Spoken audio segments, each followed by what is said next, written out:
Hey everyone, welcome to Reddit Readout. Today we are checking out True Off My Chest. Story 1. My dad doesn't seem to want to deal with me since my mom passed.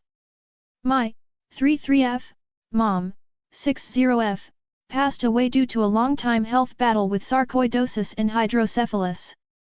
My dad and my mom broke up when I was about 11 due to infidelity.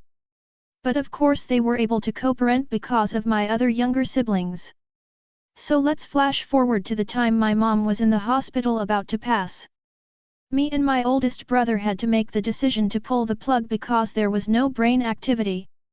While we were in the midst of making arrangements for my mother's celebration of life, my father, 6 a.m., called and asked could his wife come to my mom's service.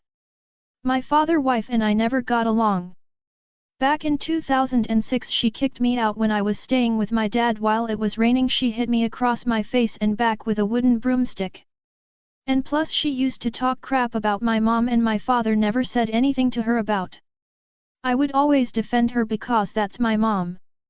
I told him no, she cannot come to my mom's services.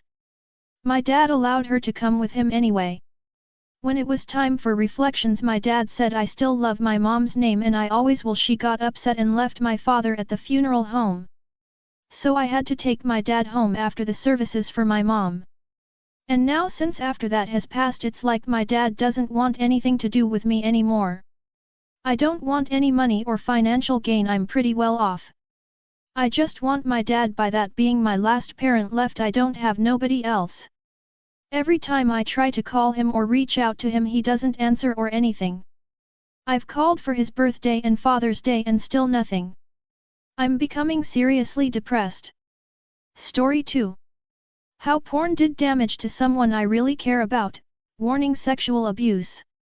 So me, M, and my best buddy, M, have been close like real brothers through school and college, and he has always been the kind of guy who has always pointed out what is right and wrong.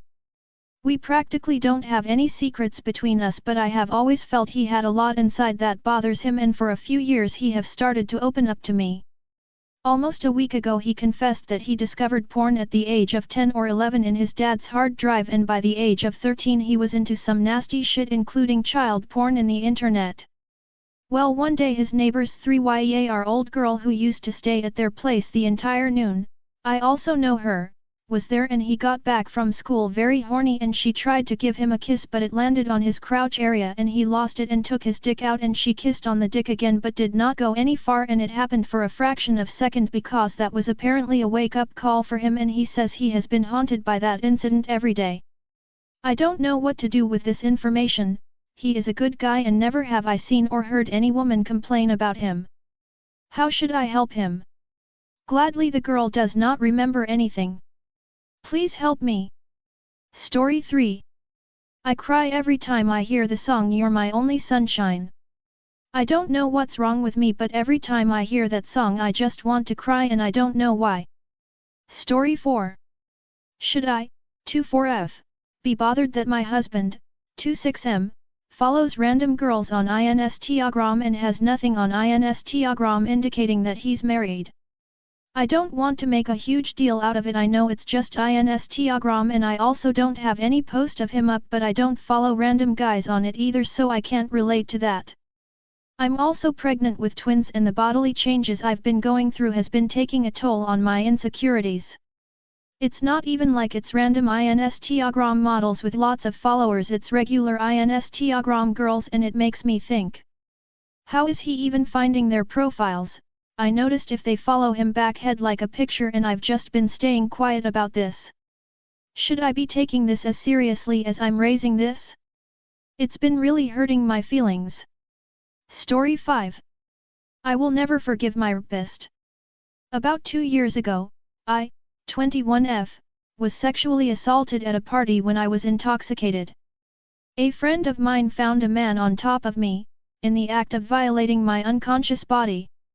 She managed to call out and a bunch of the men at the party restrained the guy while she called the police.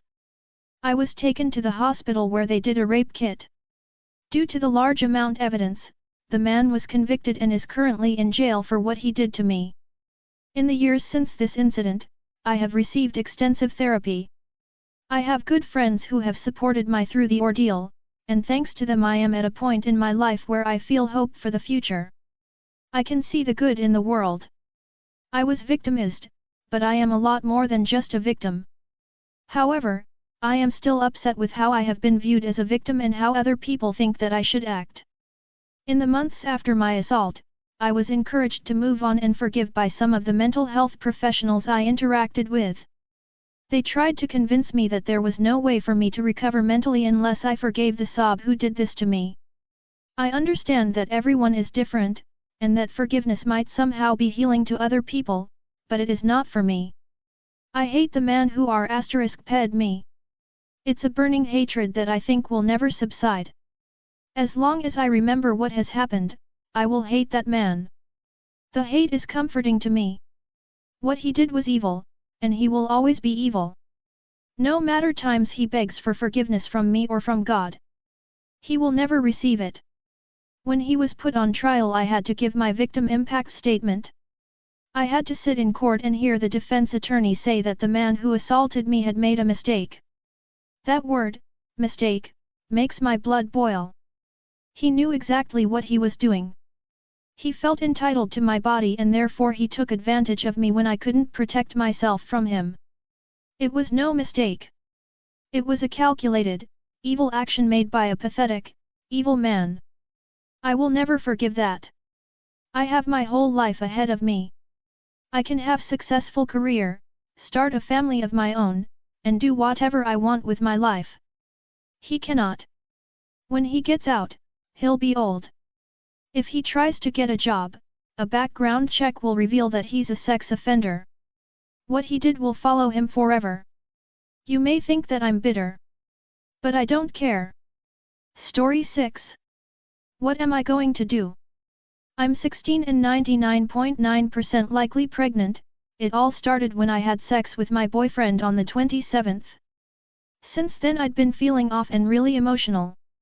I thought it was nothing, but something inside of me was screaming for me to take a test. I took a clear blue digital test, it came back positive. I had a panic attack. I thought no way, it has to be a false positive. That's what I've been trying to convince myself. That's what I'm hoping. Yesterday I started having light pink and brown bleeding. I'm really hoping it's not implantation bleeding. I hope it's just spotting. I have an appointment with my primary care physician on Monday. I'm going to pull her aside from my parents and ask her to retest me. I really hope I'm not pregnant. I don't have a good support system. My parents aren't supportive, they just stress me out. I don't know what to do. Story 7. My boyfriend sometimes goes overboard while annoying me and I don't know how to control my reaction. I want to preface this by saying that this isn't really a big deal. My boyfriend, 20SM, and I, 20SF, are in a long-distance relationship. One of his love languages is annoying me, by doing stuff like teasing me about other guys, or making stupid jokes or unable to speak seriously on any topic for longer than 2 minutes and making a joke out of it, stuff like that. It's generally stupid, we are both a good sport about it and it ends in laughter 9/10 because it can also be cute. However, sometimes I get really annoyed by him taking nothing seriously. This leads to me shutting down for a few hours till I get over my annoyance and then resume talking normally. It's to be noted that I don't really fight or give any outward reactions per se. But when I try to discuss it, he says it is part of his personality and just the fact that I'm getting annoyed so easily makes him underconfident and he doesn't address it to avoid conflict. I am not really looking for advice, I guess, it is what it is. Just wanted to get this off my chest. Story 8. My girlfriend said my penis is small. She does have to see like a big one. But is pretty humiliating, especially when she said that mine is small based on her ex's. She does see it as a problem and for her is no problem to set it, but every man knows how it hurts. My relationship is in treats because of it. Story 9. I, 21F, 12 weeks pregnant and I find out my BF has been cheating on me, 23M. My BF and I have been very excited to have this baby. He's been taking care of me and getting me whatever I need. We're doing so good. Right? But I always had a feeling that wouldn't go away. I tried to brush it off multiple times but I just couldn't. Today I caught him cheating on me and I'm pregnant with his child. How could he do this? I'm so good to him. I did nothing wrong to him. I'm loyal, I cook him food, I'm not controlling, I've always been supportive, I always thank him for taking care of me and etc. I listen to him when it comes to problems of the opposite sex. He didn't like guys constantly hitting me so I blocked them on social media. He didn't like that my Instagram was public so I put it on private. He didn't like the fact guys constantly swiped up on my Snapchat so when he asked me to delete it I did. Anyways he was sexting other girls. I confronted him. Talking turned into screaming then it got physical. When I was about to leave to get some fresh air, he grabbed me. He held me down and I started screaming please let me go you're hurting me. And he said no. You need to calm down first and listen to me and I started to scream and cry. He got on top of me and he put his hands over my mouth and I couldn't breathe. I was struggling for air and I started to kick my feet. He said stop fighting me and I'll let you go so I pretended to calm down. At that moment I thought to myself he might actually kill me. My family and friends doesn't know this is going on right now. I can't believe this is happening to me but I had no choice but to calm down or else he wouldn't let me go. I sat down and listened to him. He offered to pay for the abortion and we were gonna move into a new apartment. He also offered to pay half of that while he stays at his grandma's. He is quick to anger but it never was this bad. Also another problem is I don't want an abortion, this baby did nothing wrong. She or he deserve to live. My heart say yes but my mind is saying get an abortion and it's time to move on. What should I do? I don't know where to start. I never been in this situation before. I'm scared. Update, he's now refusing to pay for the abortion, he wants to keep the baby. I have no money. I don't know what to do. Story 10. My emotions are all over the place right now, 27m. It all started on Thursday after a very relaxing bath. I started taking baths to relieve the soreness from my workouts and running. I have had this feeling lately that I was holding on to some negative things. I had started to think about this new chapter in my life after the year that I've had. I left a relationship that took a toll on me. I don't think either of us had bad intentions, but we just had a lot of unhealed trauma between the both of us. I found an old email from my ex while going through my junk. I recently changed my phone number and just wanted to give it to her. When I last sent her a message after our breakup, she left me on read. I sent her my new number and kept it very brief and short. She replied the next day and told me she saved it. A part of me just didn't want to burn that bridge because life is way too short. No matter how things ended, I want to be on good terms with someone. I also recognize the part of me that yearns for her and remembers all the good times. I quickly remembered all the bad moments in that relationship along with all the drinking and calls to the VA crisis line when my family was nowhere to be found. Regardless of my negative emotions, bad things happen all the time, and I just didn't want to be on bad terms. I do realize things probably would never work between us. We have different things we want to do in life, and if things were different, we would probably be together, but that's not the case. Life isn't a Marvel movie, and we can't go back in time and fix things or change the timeline.